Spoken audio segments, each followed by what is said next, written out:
You've been listening to the Edie-raether-radio-show on Building Fortunes Radio and the Mingils Radio Network. Better thinking leads to better decisions, and better decisions create better performance. That is the foundation of Edie-raether's groundbreaking NeuroShift's trademark approach. As a behavioral strategist, best-selling author, and expert in the neuroscience of success, Edie helps people interrupt automatic thinking, replace unproductive patterns, and become the boss of their brain. Her newest book, The 3-Second NeuroShift, reveals how a small shift in thought can create meaningful changes in leadership, performance, resilience, relationships, and life. Discover Edie's books, programs, and speaking resources at Edie-raether.com. That's EDIE-RAETHER.com. You can also find the Edie-raether Radio Show on Amazon Music, Audible, Apple Podcasts, Spotify, iHeartRadio, and other major podcast platforms. Now, back to the Edie-raether Radio Show. Take it away, Peter. Hello, everyone. Peter Mingils here. You are listening to the Edie-raether Radio Show on the Building Fortunes Radio Network. As our announcer said a little bit earlier, we find this all over the place. We put this on buildingfortunesradio.com, the .net. We also own Humongous Radio. It's really big. We put it on the AM and the FM stations as well. Then we rebroadcast it on lots of our specialty sites and also on Amazon's music and Apple's podcast and Spotify and all the other big ones and small ones, iHeartRadio, lots of other ones as well, because this information is certainly worth sharing. So if you go to Edie-raether.com, you'll see there's radio shows that we've done previously on there. There's a radio show link, and you'll see there's reference to the book that we're going to be talking about called The 3-Second NeuroShift. The 3-Second NeuroShift. And Edie's been super well known in lots of different circles for so many years. She's done a whole bunch of things, but this is probably one of my most favorite topics because on this one, it could change your thinking every day when you need it and probably make the biggest change in trajectory for a lot of people. And we're going to talk about some of that stuff as we go. But it is always a really great pleasure to be able to work with Edie. We started working with her. I've heard her forever on Manny Lopez's speed networking events. She was always frequently there. She studied some of the best stuff and spoken all over the world herself. If you're looking for a speaker, make sure you hire Edie-raether. And the bottom line is the book comes with a workbook. We spoke about it before, and we're doing these radio shows to be able to have different topics for you. So listen in, share this with a friend. And Edie, thanks for being here on your own radio show. It's always my pleasure, Peter. And I have to agree with you. I think today's show, this is the engine, this is the core of everything, of who we are and how we can transform, and that is our beliefs and our identity. Well, belief systems are huge because a lot of things happen as a result of the belief system. So I'm interested in hearing what you have to say about this for our Building Fortunes radio listening audience. Well, and my first question is, who told you who you are? And I want you to really reflect on it. Was it a teacher? Was it another kid who bullied you? Was it a parent who may have been an alcoholic? These beliefs and your identity, they are making unconscious choices that are directing your life beyond your conscious choice and awareness. And this is really, I think, Peter, in many ways, the core of the book, too, is how we can make better choices and basically transform our lives. So the point is, your beliefs may have shaped your identity, but your identity does not have to become your destiny. And that's why we're talking about it today. We're going to explore the invisible stories running in the background of your brain. And so another question is, what do you believe about yourself? Where did that belief come from?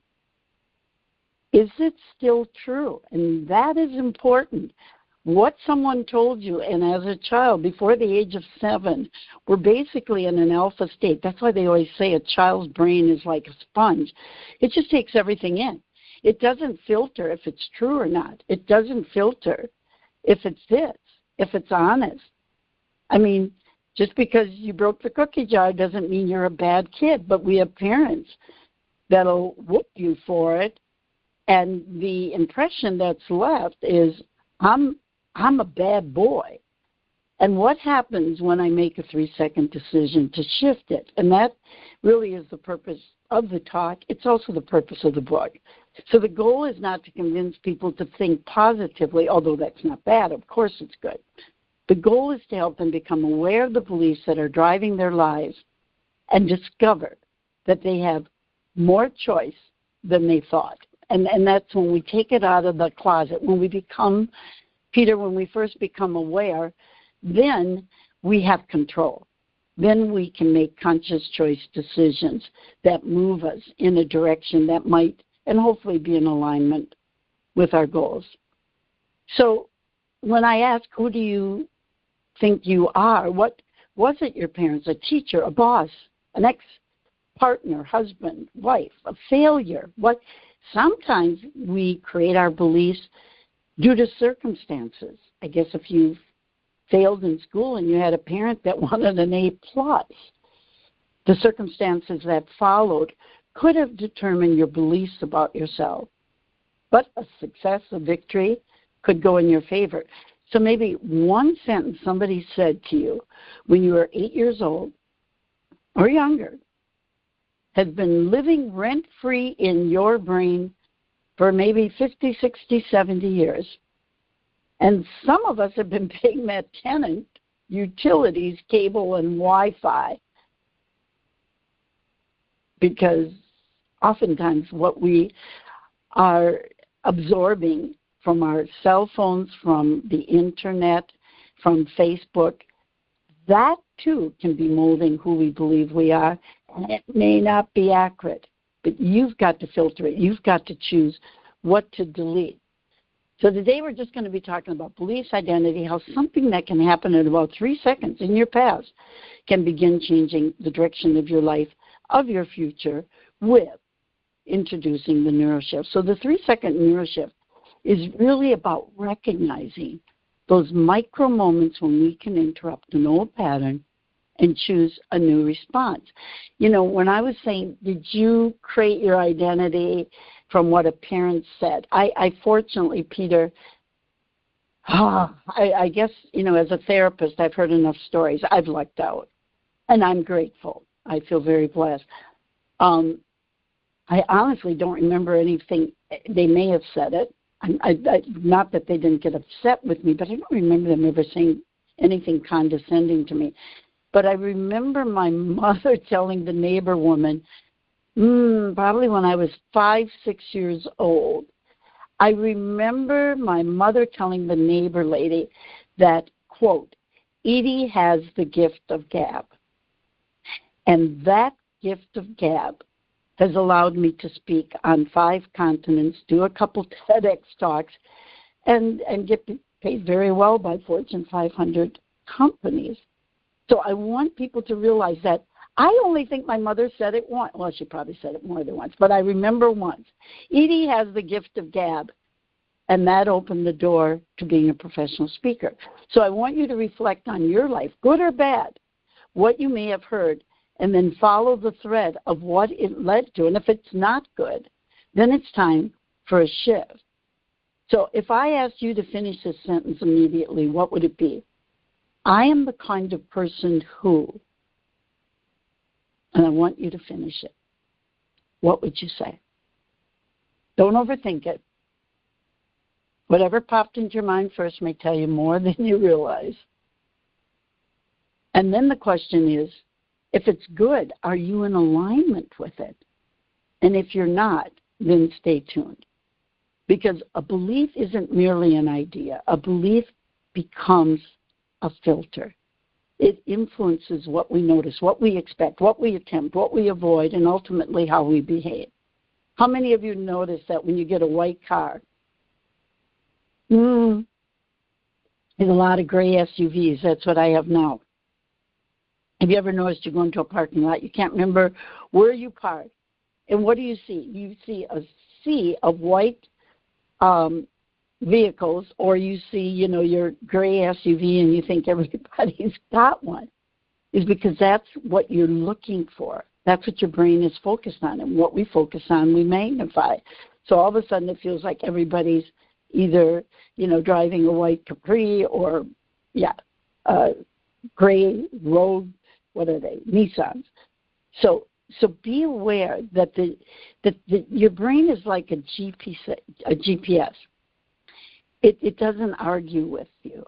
If you're telling your GPS, I'm not good enough, don't be surprised when it keeps routing you toward roads called doubt, hesitation, procrastination, such as maybe tomorrow.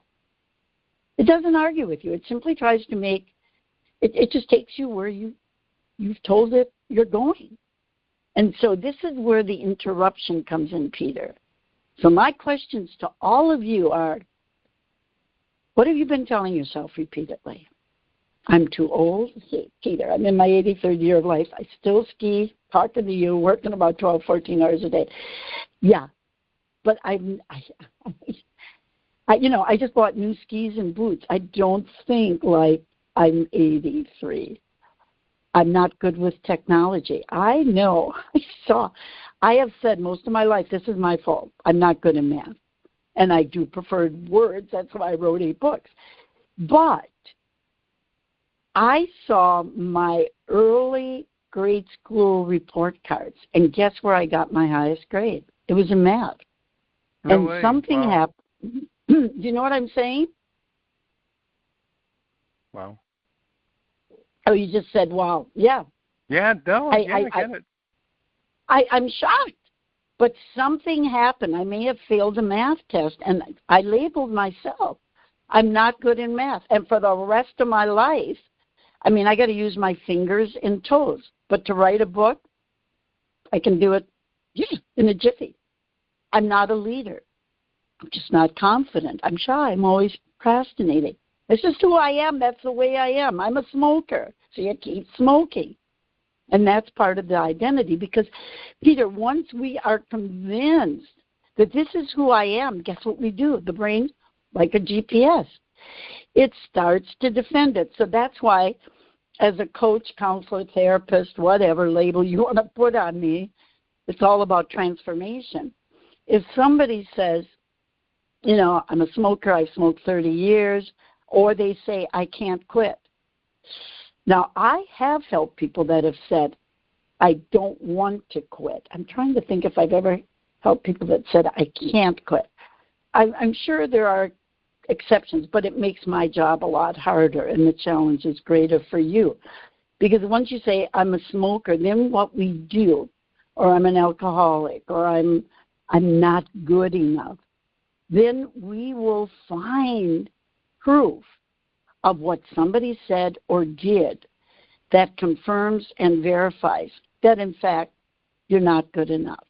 And if you believe you're a smoker and you can't quit, you're going to die young, or you're going to die in a horrible, with, lung tubes connected to your air oxygen tanks carrying in your backpack. So it's all a matter of choice. But the thing that we have to do, Peter, is pause. You gotta catch that thought. You gotta catch the sentence and then ask, is this actually true? Or is it just familiar? It's familiar because you've been thinking of it for 20, 30, 40 years. That question alone, Peter, just asking that question can create a NeuroShift. So if you have any questions, let me know, Peter. Otherwise, I'm going to go on to where do our beliefs come from. Do you have any thoughts that you want to share? No. I'm 64 now, so I have a lifetime of examples of what you're saying. I remember my brother. I have a brother, Vincent. He's the middle kid. And Vincent used to say, well, I don't like roller coasters.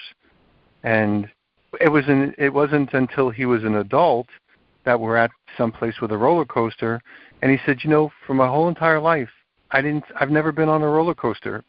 And I'd say, what's happened? Why? Well, Mommy told me I don't like roller coasters. And if you knew my mom, she was a little twisted in certain ways. Like she would just, I think way back then, it was not as socially acceptable. Maybe you can get away with more of it. But I guess she didn't want to be bothered. We had 4 or 5 kids, maybe one in the stroller. Vincent wanted to go on a roller coaster. She's like, Vincent, you don't want to go on a roller coaster. You don't like roller coasters. So he grew up his whole life. That's not the worst thing that can happen. It's not the worst thing. Not like in roller coasters. But the reality was, he's like, here's my point, who planted that belief about roller coasters on my brother Vincent? The answer is, my mom. It was something that somebody said. And all of us are guilty of that, meaning we take something in and we have beliefs that aren't justified, or beliefs we can change, or beliefs we don't even know where they came from. But they guide us. So that's why I love this whole 3-second NeuroShift. Even if you don't remember where they came from, and a lot of them probably came from your subconscious, you can now do something about them. And I'll just use like one little thing. When I was in direct sales, I started working with a company called Electrolux, and we used to have to canvas. Canvas meant knocking on doors. And I would say what was true in my mind at that time: I hate canvassing. I hate canvassing. I hate canvassing. There was nothing about canvassing that I liked. And then I just said, this is interesting. I picked a profession that canvassing I had to get good at canvassing if I was going to make it. And here I am saying to myself, I hate canvassing. So I was learning a little bit about affirmations. So I changed my thinking. I said, you know what I'm going to do? I'm going to kind of change it and say, I love canvassing. And I'm going to say it with emotion, I love canvassing. And people might talk about me, what do you think about canvassing? Oh, I love canvassing. Canvassing is the best part of this job. And I knew I would say it like, you're full of poop, you know that's not true in your mind right now. And guess what started to happen? I started to get good at it. And that's some of the reasons why I got promoted, because I was really good at teaching other people how to do canvassing. So beliefs, I'm all in. Like when you're talking this stuff, I am all in, because it does determine so much. So I can't wait to hear what you're going to say next. Do you want to take a quickie commercial break, and then this way you don't have to worry about interrupting your thought? We can do it. Okay, so we're going to take a quick commercial break. You go by the 3-second NeuroShift. She's got a book and a workbook. You can go to Edie-raether.com. Here we go. You've been listening to the Edie-raether-radio show on Building Fortunes Radio and the Humongous Radio Network. Better thinking leads to better decisions, and better decisions create better performance. That is the foundation of Edie-raether's groundbreaking NeuroShift's trademark approach. As a behavioral strategist, best-selling author, and expert in the neuroscience of success, Edie helps people interrupt automatic thinking, replace unproductive patterns, and become the boss of their brain. Her newest book, The 3-Second NeuroShift, reveals how a small shift in thought can create meaningful changes in leadership, performance, resilience, relationships, and life. Discover Edie's books, programs, and speaking resources at Edie-raether.com. That's EDIE-RAETHER.com. You can also find the Edie-raether-radio show on Amazon Music, Audible, Apple Podcasts, Spotify, iHeartRadio, and other major podcast platforms.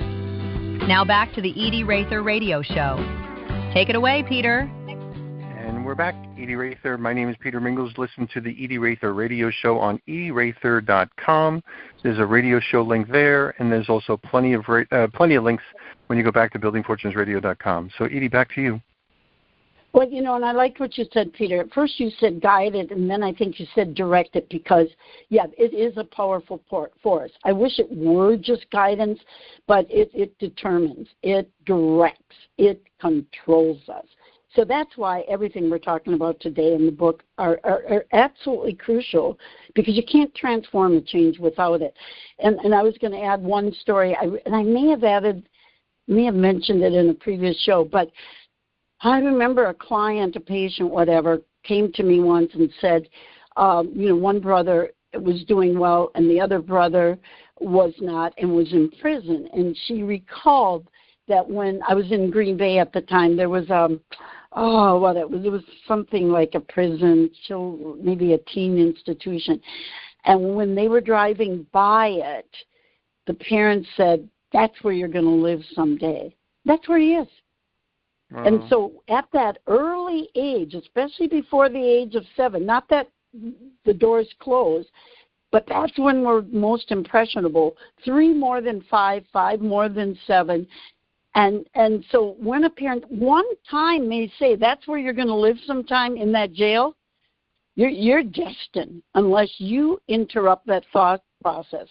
So whether it's family, culture, school, peers, trauma can do it. Seeing something that was so traumatic that made you feel powerless and helpless, and then you feel powerless and helpless in every situation. And a failure, a success. Well, that's for the better. That's not bad. If it was an easy success, it may not have challenged you enough to learn that what you put into it is what you get out of it. So it's always a dynamic process. But labels. I want to say something about labels. Labels limit.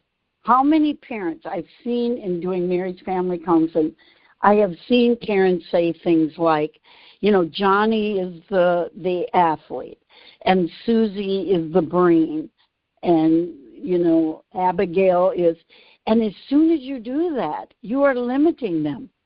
So the only thing one can do is really have cognitive development, probably do great on IQ test, not always going to be the most successful. If one is ambitious, is the other one not ambitious? If you believe you're not, you'd probably be a procrastinator and not do your best. So these repeated experiences, and they really become emotionally powerful moments that then become a lifelong conclusion and construction of who you become. So, talk about the label maker. Imagine somebody putting a label on you when you're young and saying you're shy. And that's what you believe you are. Or if something's difficult, you're not athletic. Just because you're short doesn't mean you can't play for the NBA. Tony Bennett was at Preble with my kids. Yeah, he was in the NBA and he was a coach at the University of Virginia. So let's get beyond the labels. And instead of putting the label on a box, somebody accidentally puts on you that pause where you interrupt, where you become aware of this, and then it goes to a moment of pivoting. You're not that label. You can change it. What label did you receive that you may still be carrying? Who gave it to you? And you know what? They're wrong. And do they keep writing your story? There's a huge difference between, listen to this, there's a huge difference between I made a mistake and I am a failure. Do you see that, Peter? One is an incident that you can correct, like a ball of clay. You can change it. You can manipulate it. You have a sense of power, mastery, and control over it. But if you say I'm a failure, not I made a mistake, but I am a failure, that's more like etching it in concrete. It has a permanence. And it's how we describe our behavior. The other describes identity. I want to repeat that. What describes your behavior? That's an incident. It's an event. We can mold, manipulate our behavior. And what describes identity? Not I made a mistake, but I'm a failure. I'm not good enough. There's a big difference between I procrastinated on a project and I am a procrastinator. And we look at incidents and events and then label, not always from the outside, we label ourselves. It isn't a matter of I lost my temper or I have a bad temper. And once you believe you have a bad temper, your behavior will justify and confirm your belief. It's going back to the GPS. I failed at that, or I am a failure. So I call this the identity trap. Here's where we get to ourselves in trouble. We take something we did and turn it into something that we now believe we are. This is when behavior becomes identity. And once your behavior becomes identity, we begin, here's the problem, defending it. Everything you see, like all the white cars when you're looking for yours in a big parking lot and you don't know where the heck you parked it, that's all you see. My question to you is, what is one behavior you've accidentally turned into an identity? And then, what if it isn't who you are? What if it's simply a pattern you practice? And this is where, Peter, the 3-second NeuroShift comes in. So now I'm going to introduce the model. You know what, Peter? Let's do this for the listeners. If you guys can all, gals and guys, go to Edie-raether.com. Give us the rest of today. Maybe go there. Yeah, we'll get it up quickly.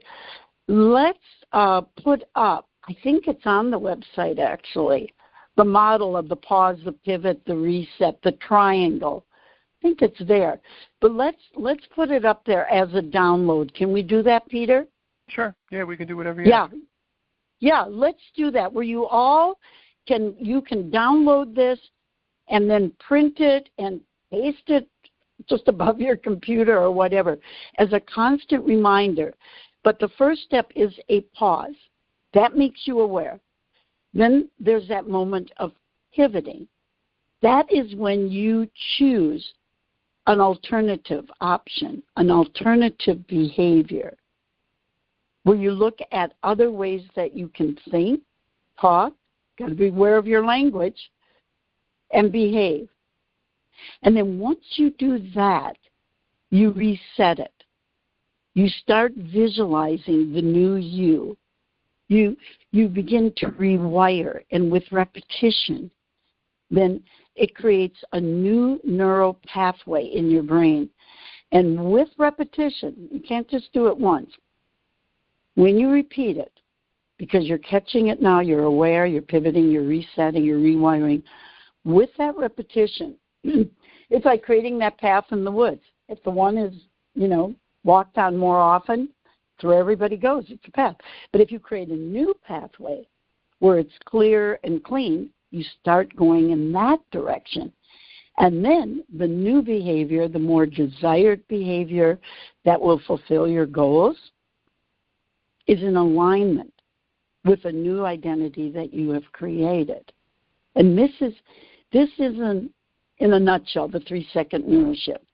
And science has proved, in my book, I think there's 8 pages of different research all over the world that has now proven that in 1.5 to 3 seconds, we can change everything, for the better or the worse, but we can get on track, and we can be in alignment.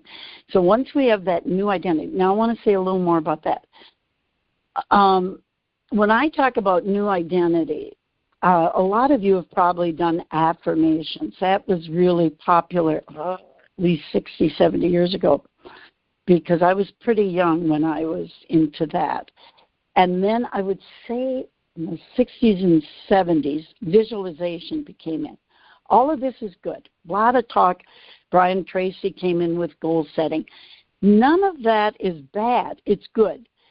But those methods are, we've gone beyond it. They're the seeds of the new reality that we create, but they're not enough. That's why I say my book, The 3-Second NeuroShift, it takes off where the secret left off. That was good 20 years ago. We now know more. And the fact is that while visualization is good, it's gotten me a lot of things. I got an ABC talk show host without any background or experience in it by just visualizing it. And I got it probably in about 3 seconds. I don't even know if I met with them. So the bottom line is visualization. Let me just talk a little bit about it. So you see yourself in a new role. That's good. Seeing is believing. That's true. That is true. Seeing is believing. But emotions have more energy to it. So we have to feel ourselves in that part. We have to feel it. We have to be there. And then we have to be grateful for it, because you have to see the desired change that you wish and want and have as a goal. You have to see it not in the future, as I said once before in a future podcast or radio show. If you see it in the future, you will die before it happens. It'll always be in the future. It'll always be one step ahead of you. So you must see it as though it has already happened, which is why you hear so much about being grateful. You need to be grateful and have an attitude of gratitude for what you may wish and want in your new identity.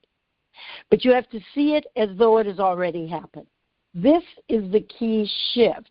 This is what escalates things. This is what takes it to another level.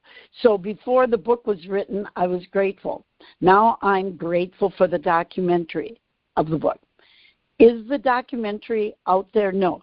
I will promise you that I will be on a show in the future where I'm talking about the documentary, because I talk and feel and use the language as though it has already happened. And while I was up in Wisconsin, this past week I met with an anesthesiologist from LA, has a second home in Algoma, Wisconsin, a very charming art community on Lake Michigan. Put a plug in for them. And he has a friend in L.A. that happens to be a filmmaker and does documentaries. Do you see how the universe works? You see, I plug this in, and then the right people show up. Now, here is the other problem, though, Peter, is that, you know, life is a feast, and most poor fools are starving. There are opportunities all the time. I'm talking to an anesthesiologist. What does he know about documentaries? He just bought 10 books, and he's going to give them to Kaiser Permanente and everybody else. So this leads to me speaking for Kaiser Permanente and everything else.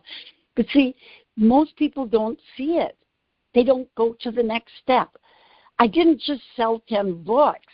These are door openers to talk to a major healthcare system. And that's how you have to start. You have to look at, I think I mentioned I lost my son, and one of the things, and it was in water, we talk about the ripple effect. This is the ripple effect. Now that you're at stage 1, open the next door. When you climb a mountain, you get a different view of the valley, but you got to look at the next, you know, the next level. And when you're on a higher peak, you see the world differently. And the people that try to bring us down, I just saw a quote by, was it Nietzsche, I think, that basically that people who fly high are seen smaller by the people that never soar, basically. So if you have family members, this happens a lot. If you have family members that that don't think like you do, you have dreams, you have aspirations, you have a belief system that isn't typical of your family system, unfortunately, they will tend to pull you back. They want you to be part of the tribe. I saw that a lot in Green Bay. I worked with the Native Americans a lot, and there's a lot of alcohol in Wisconsin in general, but with the tribes, certainly. And if somebody was not drinking a lot, they were ostracized. They were kind of ignored. They were pushed out of the clan, because if you have somebody that isn't drinking and you're an alcoholic, they kind of make you aware that you're not okay. But if we're all drinking and we're all drinking too much, there's a false illusion, there's a delusion of feeling that it's a norm, that it is okay. So we are often pushed out of the tribes we once were, and I mean tribes in general. And the fact is that, listen to this, you may have outgrown your friends. And if you have, then rise above, wish them well, give them a blessing, and move forward and start developing a circle that supports your agenda and your alignment with your goals. So going back to the visualization, I want you to be clear that once you do this, you have to experience your lifestyle. I'm going to tell you a couple more things, Peter. Here we go. Here's why goal setting isn't enough. And I may have said it before. You can't hear it too often. I was just telling my nephew, because I think he could be an NBA player, so I'm kind of facilitating him. If he says, I want to be like Michael Jordan, He probably will never be Michael Jordan. I don't know if anybody will. I think he's the best of all times. Okay. If he says, I want, see in our goals, I want to, might be quit smoking, I want to make more money. If you say, I want to make more money, your brain reads it as an identity and a state of deprivation. And when your identity is a state of deprivation, you will stay in deprivation. You will be without. You will never have enough. I cannot emphasize this enough. This is the new language that takes it beyond the secret. That's why I wrote this book, Peter, because people have to understand. So if you don't want a lot of money, you must visualize your lifestyle as if it has already happened. So I do happen to live on the water. I see, a new stone shoreline. I see this, that. I see the freedom. I'm not really actually that materialistic. I just, I don't care. I just want a car that gets me from point A to B. But I would like to take all my grandkids on a cruise. So I experience that cruise with them and the laughter and the fun. So I hope I'm making my point. That when you say, I want this or that, and that's why so many people that teach goal setting, I've got to have them stop. They need to upgrade their software. That's old stuff. It's good, but it's only the beginning steps of the process of change and transformation. So once you make the pause, you pivot, you reset, you rewire, you repeat. That is when you stop the automatic reaction. Not for an hour, not for a week. Sometimes 3 seconds is enough to create a new space. That pivot point is, what else could be true? This is when you create a new way of being, a new identity. What would I choose if I were operating, or what would I choose if I weren't operating from this old belief? And that's where the reset comes in. And the reset is releasing that automatic emotional response. Take a deep breath. Change your physiology. Sit up straight. Change your focus. The reset is a lot about letting it go. Yeah, release and let go. And then rewiring. Just, replacing the old mental pathways with more useful ones. No longer say I'm not perfect. Instead, I am capable of learning. Instead of saying I never procrastinate, not saying I never procrastinate, say I'm taking the next step. So the repetition comes with one neuroshift at a time. It's powerful. But repetition is where the brain begins to build the new neural pathway. You don't have to change your whole life today. You just have to change the next 3 seconds. Peter, I'm only halfway through, and I see that we've been on for about an hour. So I'm going to say... No, we're good. We could do this again. Well, trust me, this is a conversation I could have all the time with you. Yeah. So we can just continue it next week. And what I'll do is I can take, if you wanted them to download something, I can put the download link in the description for the radio shows as well. So we'll figure it out. So good things. I love this. This sounds great. And I want to repeat my last sentence. Please just put it in permanence. You don't have to change your whole life today. You just have to change the next 3 seconds.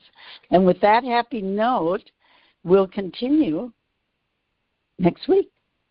Perfect. Everybody check her out. Edie-raether, E-D-I-E. Raether is R-A-E-T-H-E-R. Go to Edie-raether.com. You'll find the books there. And then also you'll find the radio shows, and we'll make sure that there's lots of other things for you there as well. So look forward to this. Thanks, Edie, for making a huge difference. And for all those people listening in, I'm telling you, you got dozens and dozens and dozens, or not hundreds or thousands of people to share this information with. Make sure you do it. It can make a big difference in their world. So we'll catch everyone next time. Thanks, everyone. Bye, everyone. Thanks for tuning in. You've just finished listening to the Edie-raether Radio Show on Building Fortunes Radio and the Humongous Radio Network. We hope today's program challenged the way you think, gave you practical ideas you can use, and inspired you to create positive change in your work and life. Edie-raether has spent more than 5 decades helping people and organizations rewire old patterns, unlock greater potential, and turn insight into action. As a keynote speaker, best-selling author, behavioral strategist, and creator of NeuroShift, Edie is changing the way the world thinks, one mind at a time.